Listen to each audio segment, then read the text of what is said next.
saya tuh pengen tidur di depan, di ruang tamu. Di ruang tamu. Yang anehnya lagi, biasanya kan saya kalau tidur itu kan pakai baju, ya, kalau nggak pakai celana gitu kan, celana pendek atau panjang gitu kan. Itu nggak tahu saya tiba-tiba tuh pengen tidur di ruang tamu, cuma pakai celana dalam doang. Mau kamu apa, saya gituin. Ini kan udah beda alam, saya gituin kan, udah beda tempat. Dia suka sama saya sampai ya ibaratnya meluk-meluk gitulah, nyiumin saya. Ada kejadian aneh ya, jadian begitu dah.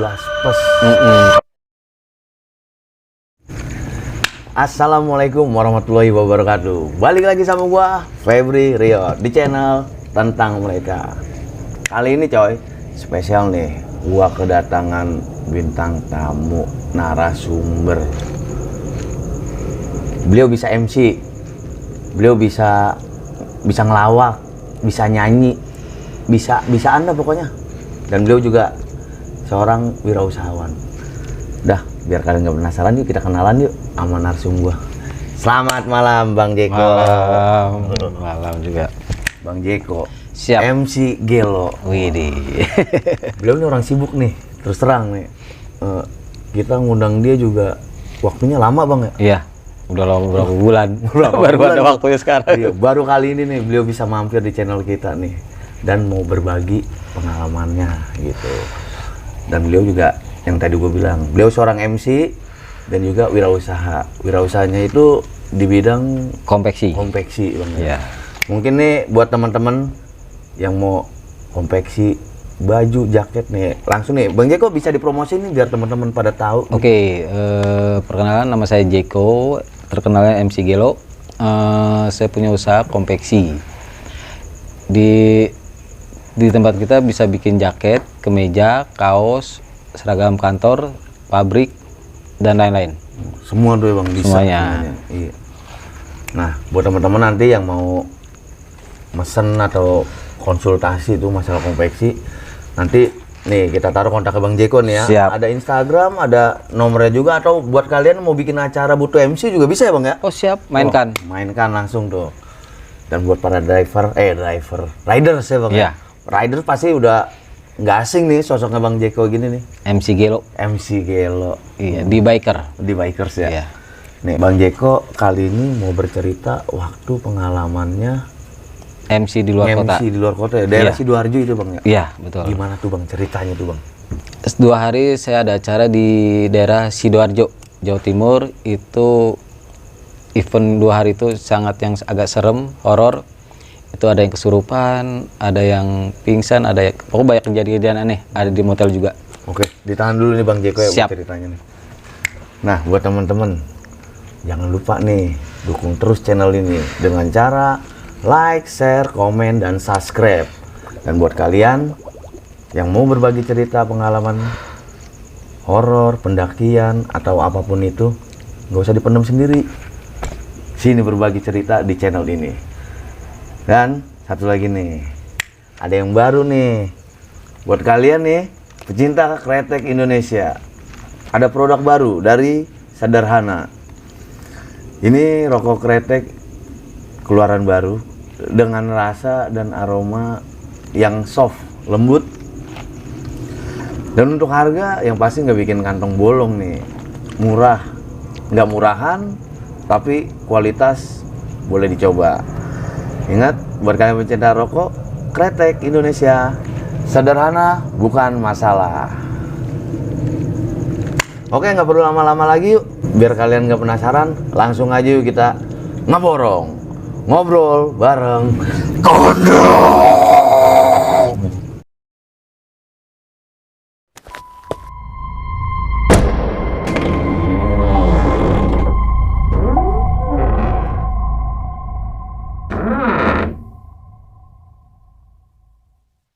Oke, teman-teman nih, langsung aja yuk kita dengerin cerita dari Bang Jeko MC Gelo.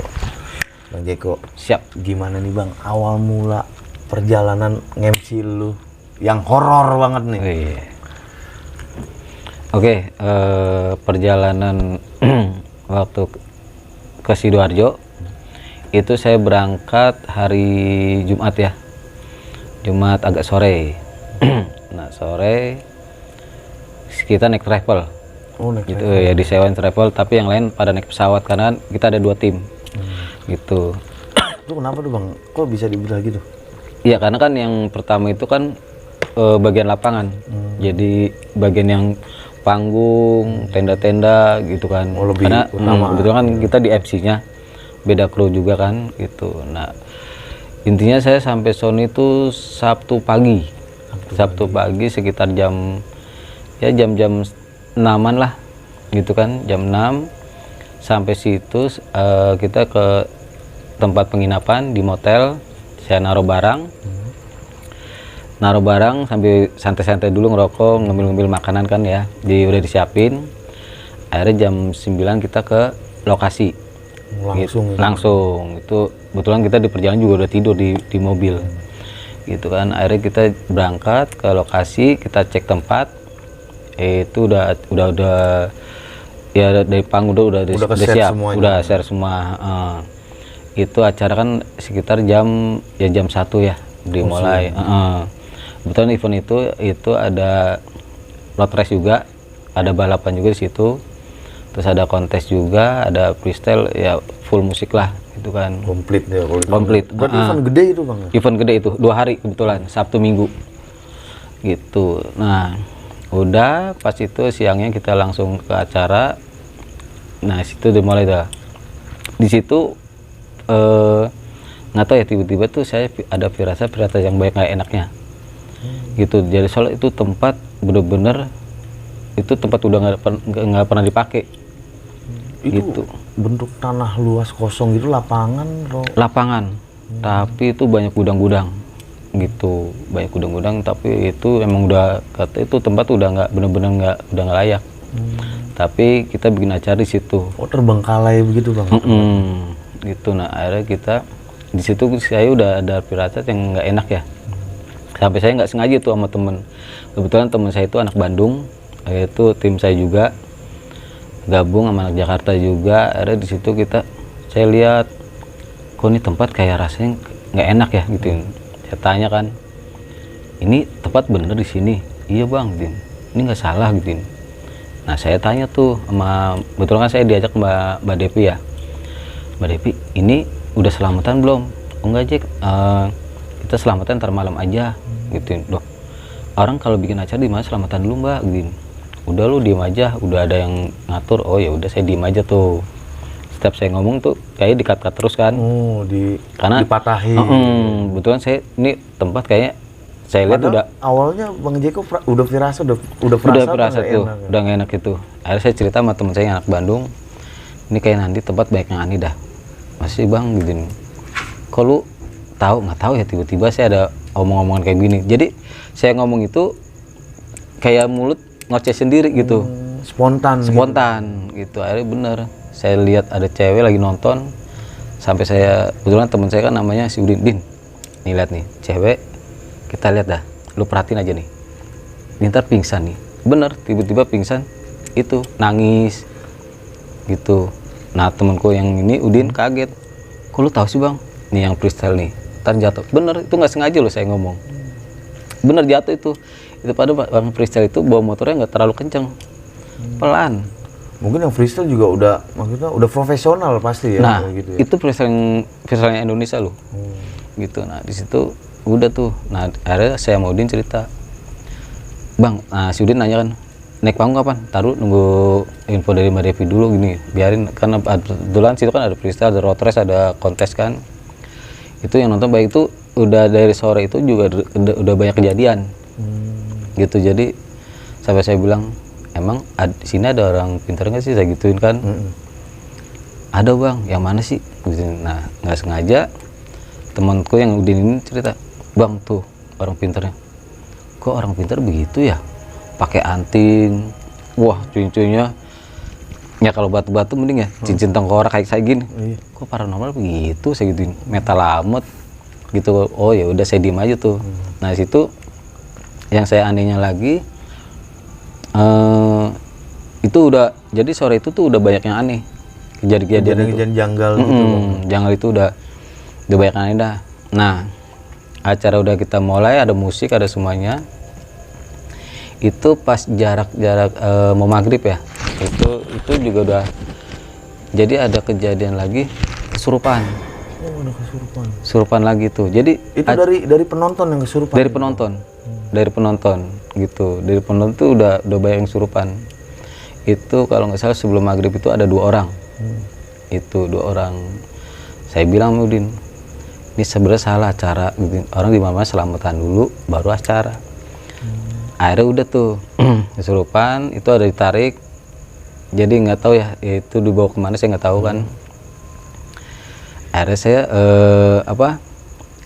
di situ habis sekitar jam 7-an kalau nggak salah.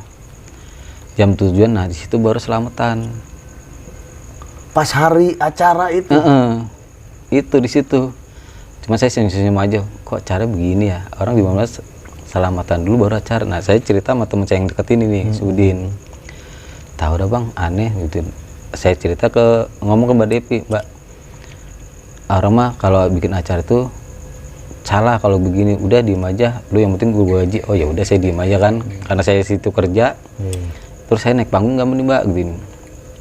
Udah lu ini aja Jack, bagian keamanan aja deh, nggak jadi MC. Ntar MC-nya ada lagi kan, tadinya kan saya emang berdua ya, MC ada pengganti saya, karena kan yang keamanan ini nggak ada yang megang. Dari situ saya megang keamanan. Nah pas acara dimulai itu habis isya, sekitar jam 7:30 lewat. Nah di situ tuh musik, itu ada musik. Nah itu ada kejadian lagi. Kejadian apa tuh Bang? Ya begitu, kesurupan lagi ada. Oh masih kesurupan Bang? Ada yang sampai ngamuk gitu. Nah kirain saya kan ada apa berantem apa ribut, ternyata bukan. Acara mah aman. Biasa kalau acara gitu kan ya nah gitu ya, itu paham bener gitu, pasti kan bentrok gitu. Benar, ternyata itu jadi rusuh banyak kesurupan gitu ya. Di situ saya diem aja udah, saya nggak banyak ngomong kan, karena nah pas itu akhirnya itu kayak baik kesurupan kayak massal gitu kan, jadi kebanyak jadian aneh-aneh kan. Nah sekitar jam 10 itu acara di-stopin, di take down, nggak boleh terusin. Itu dari pihak IO-nya atau dari pihak IO-nya karena gitu. yang masalah kesurupan itu jadi kalau saya bilang kesurupan itu dari sore sampai malam itu sekitar ada 10 lebih orang dah kayaknya situ. Itu ternyata tempat, saya tanya penduduk situ, ternyata itu tempat angker. Jadi udah berapa tahun itu nggak dipakai gitu. Benar-benar nggak terjamah tempatnya. Nggak, itu nggak ada lampu, nggak ada apa dah. Jadi itu tempat emang zaman dulu ya katanya itu. Itu jam 10 di stop. Nah di situ akhirnya saya balik ke motel. Nah di motel itu saya kan belum dapat kamar ya, karena waktu datang itu saya naruh barang langsung ke lokasi. Nah di motel itu anak-anak tuh pada milik kamar, ya kan, milik kamar. Nah tiba-tiba itu pada rebutan kamar. Nah kebetulan saya sama tim saya tadinya tuh mau di kamar bawah. Itu ada kamar yang bener-bener ibaratnya kayak kamar VIP ya, luas banget itu, tempatnya bagus banget kamar. Cuman pas saya masuk itu tempat kayaknya apa ya, kayak ada rasa-rasa panas gitu. Jadi auranya beda gitu. Itu auranya beda, jadi kayak gerah gitu kan. Saya diem lihat kamar mandinya, kok begini ya. Saya coba naik ke atas gitu kan. Pas saya naik ke atas itu ada kamar kecil, nggak terlalu besar ya. Untuk kapasitas berapa orang itu? Itu 3 orang. 3 orang satu kamar. Kalau yang di bawah itu kamarnya ada bentuk luas gede, tapi ada berapa kasur gitu. Itu kayak tempat kamar VIP itu kayak deh. Akhirnya saya pas naik ke atas, saya masuk situ tuh tempat kayak rasanya agak dingin gitu. Nyaman kayaknya, iya gitu. Di hati saya nyaman. Ada saya milih di kamar atas. Nah teman saya yang Bandung ini, si Udin, Bang gue ikut dulu aja dah, si Taufik juga minta ikut di kita nih, siapa aja, saya bilang. Kalau bertiga nggak apa-apa deh, kalau lebih dari 3 mah nggak muat ini tempat, saya gitu kan. Ada udah tuh, akhirnya saya bertiga ngobrol di atas. Nah, ceritain dah yang kejadian tadi sore. Yang di lokasi event. Lokasi di situ. Nah, pas saya lagi ngobrol-ngobrol, ternyata ada yang kesurupan lagi. Saya ditelepon gitu sama teman saya kan, bang ada yang kesurupan nih gitu. Nah kebetulan teman saya yang satu ini itu emang kenal saya, tahu saya gitu kan. Soalnya udah berapa orang megang itu nggak bisa sembuh-sembuh katanya, gitu kan. Terus saya gini, lah kenapa ke saya? Iya bang, kan gue tahu lo, kata gitu. Lah gue nggak bisa apa-apa, saya gituin. Udah bang, cek aja. Akhirnya saya datang tuh ke lokasi yang event itu dipegang sekitar 6 orang. Jadi di situ ternyata ada yang kesurupan 2 orang. Itu masih dari tim-tim event acara itu?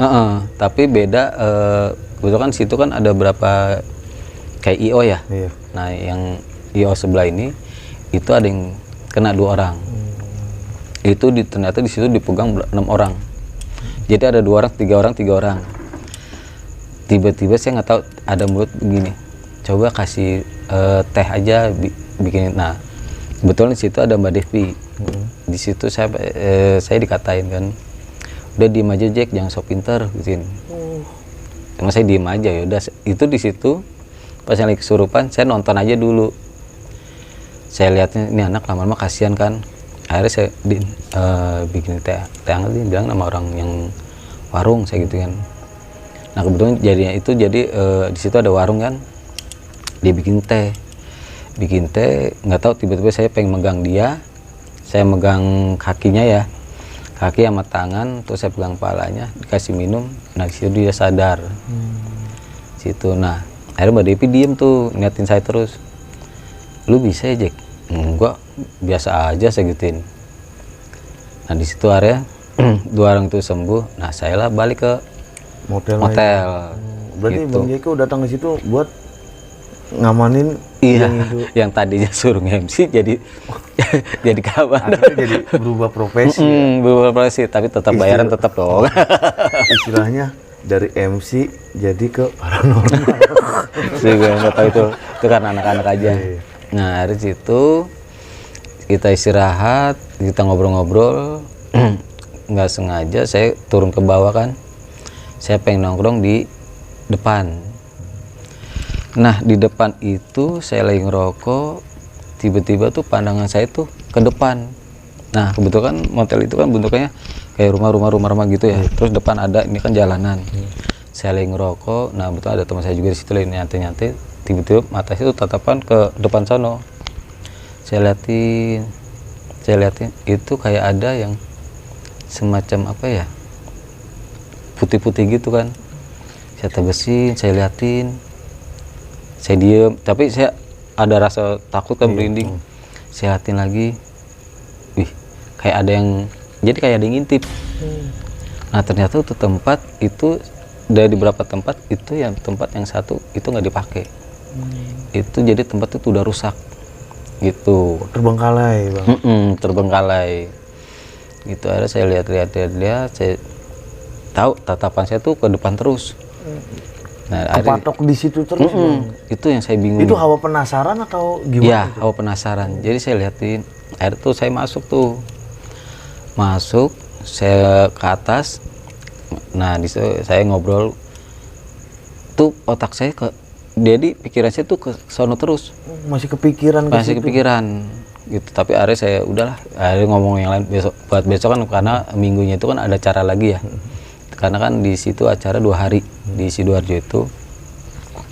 Dan saya itu ngobrol, tiba-tiba, nah akhirnya saya tidur tuh, istirahat kan, buat besok ya. Karena kan jadi saya istirahat, itu tiba-tiba saya ngimpi. Pas malamnya. Malam itu. Ngimpi apa tuh bang? Jadi saya ngimpi itu saya kenalan sama perempuan gitu. Perempuan saya mikir kan waktu itu kan nggak pikir gimana ya, akhirnya saya kenalan, saya di situ kenal, cewek Sidoarjo cakep-cakep, itu cewek cantik, jadi hampir agak Cina, gitu, putih, cantik banget, cantik di situ. Tapi tuh cewek pas saya di ngimpi itu saya kenalan kan, tapi dia curhat.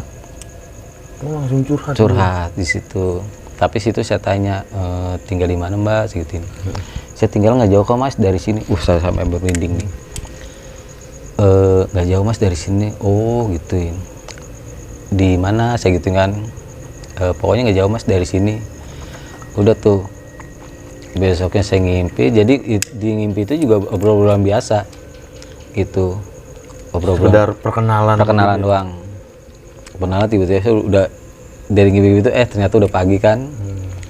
Udah pagi karena itu eventnya nanti hari Minggu jam 10. Nah itu ada kejadian aneh lagi di saat saya mandi udah selesai di kamar atas ya. Saya ke bawah, ternyata tuh anak-anak belum pada mandi. Gitu. Nah pas di bawah itu saya tanya, loh kok belum pada mandi, udah jam 9 nih, kan acara jam 10, saya gituin. Tarjuk, nih yang di dalam mandi lama banget. Saya diem, mandi, oh yaudah tuh saya sambil ngerokok, ngobrol-ngobrol, loh kok yang mandi belum selesai, saya gituin. Nah nggak tahu tiba-tiba tuh saya pengen masuk ke kamar itu. Tertarik, pengen masuk, penasaran. Saya masuk, terus saya ke kamar mandinya, saya ketok-ketok dulu tuh, ada yang mandi nggak, gituin. Itu nggak ada, jadi nggak ada suara di dalam. Tapi tiba-tiba saya buka pintu aja, ternyata nggak dikunci. Nah pas saya masuk itu ternyata nggak ada yang mandi. Itu sampai akhirnya saya ke dalam, saya ngeliat tuh di situ saya merindingnya minta ampun kan. Udah saya merinding, saya baca kan ya. Saya baca, terus saya keluar, saya tanya anak-anak, lah katanya ada yang mandi, kok ternyata di dalam nggak ada yang mandi, yang bener. Nah situ anak-anak kaget. Akhirnya apa, saya ngomong gitu tuh nggak ada yang mandi. Emang sebelumnya itu ada yang ngeliat gitu Bang, ada yang mandi atau ngedenger suara ada yang mandi? Kedengaran, kata anak-anak itu rata semuanya, dari berapa orang itu semuanya. Ada yang mandi. Mereka semua nunggu. Gitu. Ternyata tapi pas Bang Jeko datang itu nggak denger sekali. Nggak denger sama sekali. Ternyata nggak ada yang mandi. Nah di situ ada anak-anak tuh nggak ada yang mandi, nggak ada yang berani mandi. Gitu aja udah pada langsung rapi-rapi aja, udah langsung kita ke lokasi dah. Itu antara panik takut sama deadline ya. Iya bener. Nah akhirnya di situ sih pas acara minggunya tuh nggak ada trouble ya, aman-aman aja. Nah acara selesai sampai sore, udah tuh kita balik ke motel lagi. Di motel itu kita sambil santai-santai ngobrol-ngobrol, udah kan. Jadi ngomongin kemarin juga, terus ngomongin masalah tuh kamar situ. Diomongin di situ juga. Akhir tuh kamar nggak ada yang berani tidur di dalam. Jadi pada tidurnya di ruang tamu. Ada pada ke tempat saya tuh ke atas, sampai di kamar itu ada 5 orang. Yang tadi bertiga jadi 5 orang. Pada itu, tapi saya di situ ketawa-tawa aja kan. Udah. Nah malamnya itu saya keluar itu nggak sengaja, saya keluar sambil santai-santai ngerokok di depan sama anak-anak kan. Jadi kayak kita nih ngobrol banyak nih, tapi nggak tahu itu tiba-tiba pandangan saya tuh ke depan lagi, ke kamar yang itu lagi. Ini motel yang yang seberang itu nggak tahu tuh, tiba saya liatin itu ternyata tempat udah nggak ini. Nah di situ nggak sengaja saya ngeliat ada penampakan. Apa tuh? Itu nggak tahu ya, di dinding itu putih semuanya. Itu nggak sengaja, tapi dia cuma lewat doang, sekilas gitu. Sekilas doang. Itu bentuk pocong atau tante kunti itu Bang? Dibilang kunti kali ya kayaknya deh, selalu putih semuanya tuh. Itu rambut putih dah kayak bayangan gitu lewat. Nah saya ada tuh nanya temen, lu ngeliat nggak yang depan? Apaan sih Bang? Nah temen tuh pada nggak ini kan. Ya udah saya diem aja tuh, jadi nggak mau. Nah udah tuh, udah jam berapa, jam 11-an kita ngobrol di situ, kita masuk. Nah masuk istirahat, nah tiba-tiba itu saya ngimpi lagi dengan tuh cewek yang sama. Mimpi yang sama Itu di situ ada saya ngimpi. Nah itu di situ tuh cewek akhirnya apa ya, curhat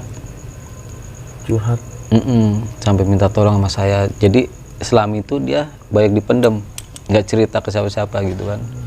Di situ ada dia ngobrol cerita, akhirnya saya tanya-tanya kan, emang sebenarnya Mbak tinggal di mana? Dia ada bahasa, saya tinggal di depan Mas. Saya langsung tapi di mimpi ya, nggak ini. Saya cerita saya berpikir merinding juga nih. Nah di situ, tapi karena ngimpi saya nggak tahu ya, pikirannya kan itu rumah ada, itu ada penghuninya kan. Oh di depan. Itu saya nggak, nah karena ngimpi kan kita nggak tahu kan. Udah tuh ngobrol cerita, ternyata dia disakitin sama cowoknya, ditinggalin gitu. Nah kebetulan kondisinya lagi hamil ya itu, jadi tuh cowok nggak tanggung jawab gitu. Nah dia di situ sakit hati, yang katanya apa sampai ninggalin orang tuanya loh. Gitu, ninggalin orang tuanya, cerita semua. Ya udah Mbak sabar aja, saya gituin. Kalau butuh apa-apa kontak saya aja gitu. Saya insya Allah ya kalau mau curhat ngomong aja sih gitu. Karena saya nggak pikiran itu saya bukan mimpi ya, jadi nggak tahu kan. Ngerasanya real ya. Rasanya real itu, akhirnya itu banyak dia cerita tentang dia pacaran sampai kejadian gimana sampai ninggalin orang tuanya gitu kan. Akhirnya udah posisinya ngimpinya udah biasanya ngimpi udah ya. Udah bangun pagi itu sekitar jam 8. Saya jam 8 saya mandi, saya pengen keluar, saya penasaran kan. Itu saya ngeliatin depan, ternyata itu emang tuh tempat kan udah nggak layak lah ibaratnya. Satu yang tempat itu ya, yang depan kita kan, tempat penginapan kita. Saya pengen jalan ke pos Sapam situ. Di pos Sapam saya ketemu Sapam, saya kenalan, ngobrol-ngobrol. Pak, ini dari tempat ini saya kan sepak-sepik lah biasa buat ini buka omongan ya. Buka omongan gitu kan. Saya ngomong yang tadi ya tempat kuliner di sini di mana gitu kan. Dia kasih tahu semua. Akhirnya ujung-ujungnya saya langsung ngomongin masalah tempat yang di seberang.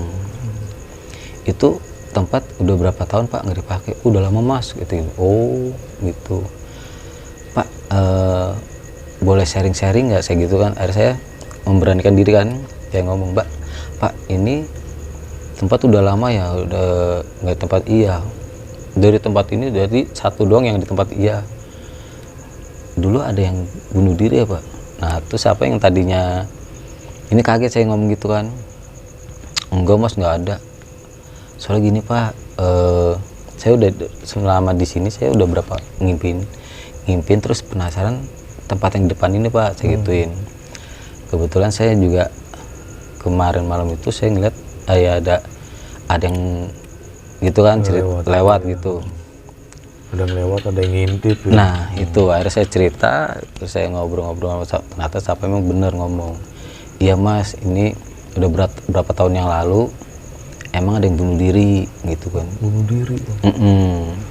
Jadi yang saya ucapin ke Sapam itu ada benernya, bener.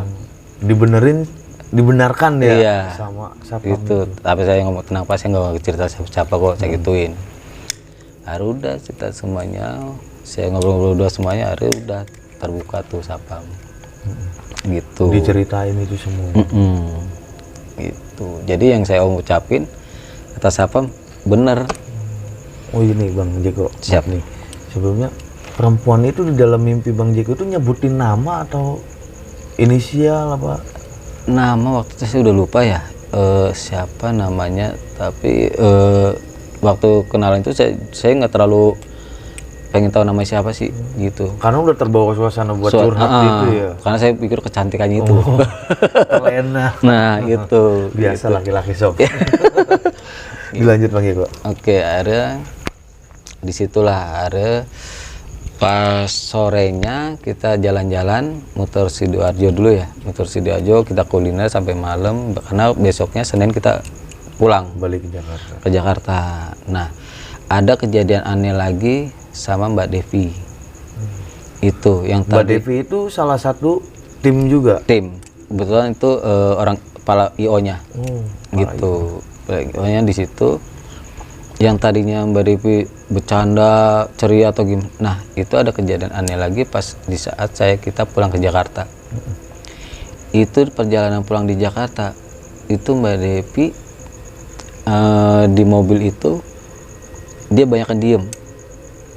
Terus tiba-tiba kadang nangis gitu. Nah, di situ nggak tahu ya, karena kan posisi saya di bangku saya, di sini Mbak Devi sama orang tuanya. Dia kan bawa orang tuanya ya, bawa ibunya. Saya liatin kayak gini, itu dia di pojok begini aja nih. Itu banyak diem. Yang tadinya saya juga, nah di situ saya udah aneh. Gitu kan udah aneh, saya liatin, terus kadang nangis gitu. Nah, ibunya tuh nanya ke saya, Jack, anak saya kenapa ya? Udah tenang aja, saya gituin. Gak apa-apa, udah aman. Ntar sampai sana juga normal lagi, saya gituin. Itu ada firasat ya, itu ketempelan Mbak Devi. Ketempelan dari Sidoarjo daerah Sidoarjo ke Jakarta. Nah, di perjalanan tuh saya diem, saya kasih air, gitu kan, saya kasih air, udah tuh pas posisinya udah sampai Jakarta, sampai rumah, di situ tiba-tiba saya ada kata lagi, kita udah nyampe, Kak, tolong dong jangan ganggu, saya gituin, alamnya beda, udah balik lagi sono, saya gitu, nggak tahu saya tiba-tiba di hati ngomong gitu, spontan gitu. spontan, situ. Nah, di situ ada, saya masuk, saya bilang sama tante bikinin minum, saya gituin, kasih air gitu. Emang kenapa Jack? Udah, tadi kan tante nanya kan di perjalanan si Devi aneh kan. Iya Jack, saya nggak tahu, yang tadi mukanya ceria tuh jadi kayak ibaratnya apa, jadi kusem gitu kan. Nah, situ murung begitu, murung itu ada, kasih air, udah suruh istirahat aja, saya gituin. Nah, di situ ada, udah tuh normal dalam arti kalau mau ikut. Nah, di situ adalah lucu lagi, bukan lucu sih, ada keanehan lagi. Di saat di rumahnya Mbak Devi itu nggak tahu tiba-tiba saya ngomong gini, kalau mau ikut saya boleh, tapi pesan saya jangan ganggu keluarga saya gituin. Gitu kan. Nah, karena di hati itu jadi yang nih yang di Mbak Devi itu pengen ikut saya katanya. Gitu. Udah ada perasaan. Udah ada perasaan. Itu akhirnya udah saya pulang dari rumah Mbak Devi, saya ke rumah. Sampai rumah itu udah saya biasa aja kan. Udah nggak mikirin yang aneh-aneh lah ibaratnya gitu kan. Nah, pas kejadian malam itu saya mau istirahat, itu tiba-tiba saya tuh pengen tidur di depan, di ruang tamu. Yang anehnya lagi, biasanya kan saya kalau tidur itu kan pakai baju, ya, kalau nggak pakai celana gitu kan, celana pendek atau panjang gitu kan. Itu nggak tahu saya tiba-tiba tuh pengen tidur di ruang tamu, cuma pakai celana dalam doang. Itu sampai dulu kan saya masih punya istri ya. Sampai mantan istri saya ngomong gini, ngapain lu tidur luar, tumben-tumbenan gitu. Enggak, udah masuk aja gitu. Udah di dalam aja. Enggak, saya mau tidur di ruang tamu gitu. Itu tiba-tiba saya udah tidur di ruang tamu aja dengan kondisi seperti itu. Iya. Itu, nah, yang biasa lampu nggak pernah saya gelapin, saya pengen gelapin gitu. Nah, disitulah kejadian saya ada keanehan lagi, ngimpi itu cewek lagi. Yang saya impin itu cewek itu lagi, perempuan itu lagi. Tapi di situ saya cerita, mau kamu apa, saya gituin. Ini kan udah beda alam, saya gituin kan, udah beda tempat. Kalau bisa sih jangan ganggu. Ini ibaratnya saya dulu kan punya anak juga kan, jangan ganggu keluarga saya gituin. Nah, disitulah akhirnya dia ada rasa suka sama saya di mimpi itu. Bisa tahu perempuan itu suka, dia ya kayak kita ngobrol begini aja gitu. Jadi dia curhat-curhat lagi pengen nyari cowok yang kayak kamu gini-gini gitu. Tapi saya bilang, saya kan jelek, kenapa suka sama saya gituin. Itu emang menurut saya nggak mikir itu mimpi. Jadi pokoknya setiap kejadian itu berpikirnya itu real aja. Iya, fakta real, gitu ya. real itu. Kayak real aja. Padahal mah mimpi ya. Gitu. Coba kalau nyata, Menang banyak. Nah di situ hari udah tuh. Itu jujur aja saya ada kejadian aneh. Jadi jujur, dia suka sama saya sampai ya ibaratnya meluk-meluk gitulah, nyiumin saya. Ada kejadian aneh. Ya jadian begitu dah. 18 plus. Situ itu jujur aja. Rasanya gimana? Itu juga saya nggak tahu itu. Akhirnya di situ, oke, kalau emang lu suka, tapi udah kalau emang yang kamu pengen mau begitu ya udah yuk saya ituin. Tapi tolong dengan udah kejadian gini, kamu balik lagi ya saya gituin. Bang Jeko pun mengiyakan gitu. Iya, jujur aja iya. Mantap. Itu. Nah di situ area udah hubungan besoknya aman-aman lagi, udah normal lagi. Selanjutnya Gitu. udah selesai gitu bang. Udah. Dan itu udah nggak ngimpi lagi. Enggak ngimpi-ngimpi. Nggak ngimpi, tapi saya masih bayangin. Kok saya begitu gitu. Berarti tahu ceritanya, lupa rasanya. Iya, benar-benar itu. Bang Jeko sebelum perpisahan itu ya, karena Bang Jeko sendiri yang minta dan Bang Jeko sendiri yang mengundahinya ya. Itu ada pesan-pesan atau gimana itu dari perempuan itu Bang? Kalau buat pesan-pesan sih dia kayak terima kasih ya. Terima kasih gini, udah nemenin, udah mau jadi teman ngobrol gitu kan, teman curhat gitu. Dia udah lega di situ. Berarti ngerasa cocok gitu. Iya, gitu. Cuma saya bilang, pesan saya sih ya itu, tolong jangan ganggu lagi ya, saya gituin. Itu.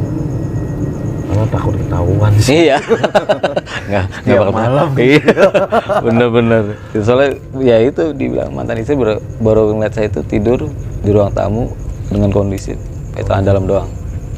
Itu yang bikin dia aneh. Selama ini saya nggak pernah. Gitu. Karena pasti curiga ya. Iya. Gitu ya. Sebagai seorang itu suaminya biasa tidur di sebelah. Iya bener. Itu. Oke Bang Jeko, terima Siap. kasih nih Bang Jeko udah berbagi pengalamannya, bercerita di channel ini. Siap. Meskipun kita udah janjian jauh-jauh hari, jauh-jauh bulan malahan sob gitu ya. Makasih Bang Jeko, semoga sehat selalu, panjang umur, sukses buat karirnya dan usahanya tetap maju. Amin, amin. Berkah selalu. Amin, siap. Oke buat teman-teman, gimana tuh cerita pengalaman dari Bang Jeko? Yang pasti bikin bulu kuduk kita makin merinding. Dan pasti banyak tanda tanya besar nih. Rasanya kayak apaan sih? Canda sob. Oke, kali ini cukup segini dulu ceritanya dari narsum kita. Ingat buat kalian, jangan pernah takut dengan hal yang tidak nyata. Tapi kalian harus tambah yakin bahwa kita selalu hidup berdampingan dengan mereka. Gua Febri Rio undur diri. Saya Jeko MC Gelo. Wassalamualaikum warahmatullahi wabarakatuh.